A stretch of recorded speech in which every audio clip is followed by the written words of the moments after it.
আমরা ঈদ যেমন সর্বধর্ম বর্ণ নির্বিশেষে সকল সম্প্রদায়ের মানুষ কাঁধে কাঁধ মিলিয়ে আমরা উপভোগ করি, ঠিক তেমনি দুর্গা পুজো থেকে শুরু করে কালী পুজো, লক্ষ্মী পুজো থেকে শুরু করে এবং যীশু খ্রিস্টের বড়দিন 25শে ডিসেম্বর থেকে শুরু করে আমরা সর্বধর্ম সমন্বয়ভাবে এই পশ্চিম বাংলায় আমরা কাঁধে কাঁধ মিলিয়ে পালন করব। এবং কিছু অশুভ শক্তি আছে যারা এই পশ্চিম বাংলায় আমাদের মধ্যে বিবাদ সৃষ্টি করার চেষ্টা করছে।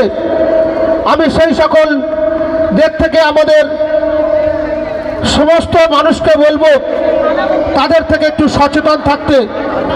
যারা আমাদের ভ্রাতৃত্ব নষ্ট করছে, যারা সাম্প্রদায়িক ইস্যু কেন্দ্র করে আমাদের মধ্যে সাম্প্রদায়িকতা তৈরি করছে, আমি সবাইকে বলবো আমরা সুষ্ঠু পরিবেশের মধ্য দিয়ে আমরা এই রাজ্যে বসবাস করব। মেম্বার আছে, শাইনাজ আছে, রঞ্জিত আছে, আমাদের আতিকুল আছে, ফারুক আছে, আমাদের সাধনদা আছে, উসমানদা আছে, আরও অনেকে যারা উপস্থিত হয়েছেন এবং আবদুল্লাহ আছে, এলাকার সবাই, সুকান্ত আছে সোনারপুর 2-এর, এবং ইয়াকুব যার উদ্যোগে এই প্রোগ্রাম, এবং আপনারা সবাইকে আমার পবিত্র ঈদের অনেক অনেক শুভেচ্ছা। কালকে ঈদ গেছে এবং তার আগে গোটা 1 মাস রমজান মাস আমি অনেকগুলো জায়গায় ইফতারে গেছি এবং কালকে ঈদের দিনেও অনেক জায়গায় গেছি ঈদের খুশি সবার সঙ্গে ভাগ করে নিতে। এবং আজকে ঈদ মিলন উৎসব এই চাকবেরিয়া বাদামতলায়।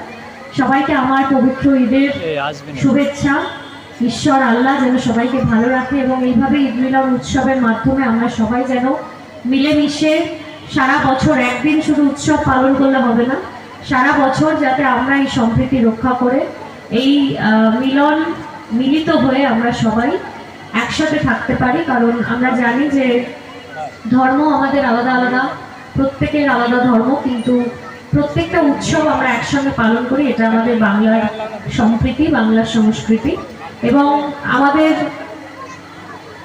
সবাই আমরা একসঙ্গে চলি এবং আগামী দিনে একসঙ্গে চলবো, একসঙ্গে খুশির ঈদ পালন করব, দুর্গা পুজো পালন করব, কালী পুজো পালন করব। এটাই আমাদের বাংলার সংস্কৃতি। এবং এই স্টেজে এসে একদিন বক্তব্য দিয়ে, একদিন উৎসব পালন করে, একদিন আমাদের এই বস্ত্র বিতরণ করে এখানেই শেষ নয়। এই সারা বছর যেন আমাদের মধ্যে এই সম্প্রীতিটা বজায় থাকে, সেই দিকে আমাদের সবার সচেতন হওয়া উচিত, সবার সেই দিকে নজর দেওয়া উচিত। কারণ আপনারা জানেন যে বিগত বেশ কিছুদিন ধরে পরিবেশ পরিস্থিতি একটু অন্যরকম এবং বিভিন্ন শক্তি যারা আমাদের বাংলায় সম্প্রীতি নষ্ট করার চেষ্টা করছে, বাংলায় প্রত্যেকটা মানুষের মধ্যে, প্রত্যেকটা ধর্মের মধ্যে বিভেদ সৃষ্টি করার চেষ্টা করছে, সেই তার বিরুদ্ধে আমাদের প্রতিবাদ এবং তাকে প্রতিহত করতে আমাদের সবাইকে একসঙ্গে মিলিত হয়ে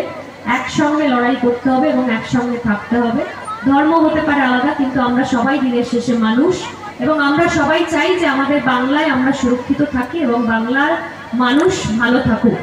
তো আমরা সবাই চাইবো যে আমরা সবাই একে অপরের পাশে থেকে সবার সুখ দুঃখে যেন সবাই সবার পাশে থাকতে পারি এবং সবাই মিলে একসঙ্গে উৎসব, আনন্দ, দুঃখ সবকিছু ভাগ করে নিতে পারি। এবং প্রত্যেক বছর এই ঈদ মিলন উৎসব হোক, ভালোভাবে হোক, তার জন্য আমার শুভকামনা থাকবে। এবং ইয়াকুব বলছিল যে বেশ কিছুক্ষণ সময় ধরে বসে একটা গজল শুনে তারপর যেতে, কিন্তু দুঃখের বিষয় আমাদের ইলেকশন চলছে। আপনারা জানেন নির্বাচনের কার্যকলাপ অনেক দিন থেকে শুরু হয়ে গেছে। এখন বিভিন্ন জায়গায় মিটিং আছে এবং উচ্চ নেতৃত্বের সঙ্গে মিটিং আছে, তার টাইম রাত 8টা। তো আমাকে বিভিন্ন কাজে সেরে সেখানে যেতে হবে, তার আগে আরও নিজের কিছু কাজ আছে ইলেকশন রিলেটেড, তাই বেশিক্ষণ সময় আজকে থাকতে পারছি না। পরের বছর ইলেকশন হয়ে যাবে আশা করি, বা ইলেকশন পরের বছর তো ইলেকশন নেই 25 সালে, তো পরের বছর এসে একটু বেশি সময় থেকে যাব, সবার সঙ্গে সময় কাটিয়ে যাব। এবছর আমাকে একটু তাড়াতাড়ি চলে যেতে হবে। সবাই ভালো থাকবেন, সুস্থ থাকবেন। আরও একবার সবাইকে আমার ঈদের অনেক অনেক শুভেচ্ছা, বড়দের আমার প্রণাম এবং সালাম জানাই। সবাই ভালো থাকবেন, ধন্যবাদ। বরণ করে নিচ্ছেন আমাদের পঞ্চায়েত সমিতির সভাপতি শ্রী বলাই চন্দ্র বারিক মহাশয়, আমাদের সকলের প্রিয় দাদা, অত্যন্ত দক্ষতার সাথে সংগঠন চালাচ্ছেন। প্রশাসনটাকে, সোনারপুর পঞ্চায়েত সমিতির যে উন্নয়নের কাজ, সেই কাজটাকে গুছিয়ে সকলকে নিয়ে তিনি যেভাবে এগিয়ে যাচ্ছেন, আমরা চাইব আগামী দিনে তিনি সুষ্ঠুভাবে আমাদের এই 6টি অঞ্চল, সোনারপুর দক্ষিণের এই 6টি অঞ্চলকে যেন একত্রিত করে আমাদের মধ্যে যে মেলবন্ধন, আজকের এই শুভ দিনে ধর্ম বর্ণ নির্বিশেষে আমরা সকলকে যেমনি একত্রিত করার চেষ্টা করছি, আমি বলাদাকে অনুরোধ করব আমাদের সকলকে একত্রিত করে সোনারপুরের যে সম্মান, সোনারপুরের যে গৌরব, সেটাকে আগামী দিনে আরও সুন্দরভাবে এগিয়ে নিয়ে যাওয়ার জন্য আগামী দিনে তাকে আমরা শুভকামনা জানাই, দোয়া জানাই, অনুরোধ করব সকলকে নিয়ে আমাদের এই পিছিয়ে যাওয়া এলাকাগুলোকে আরও বেশি এগিয়ে নিয়ে আসার জন্য। আমাদের গ্রামে বহু মানুষ আছেন যারা দারিদ্র্য সীমার নিচে বাস করেন, যারা এখনও ঠিকমতো খেটে দুবেলা নিজেদের খাবার জোগাড় করতে পারে না।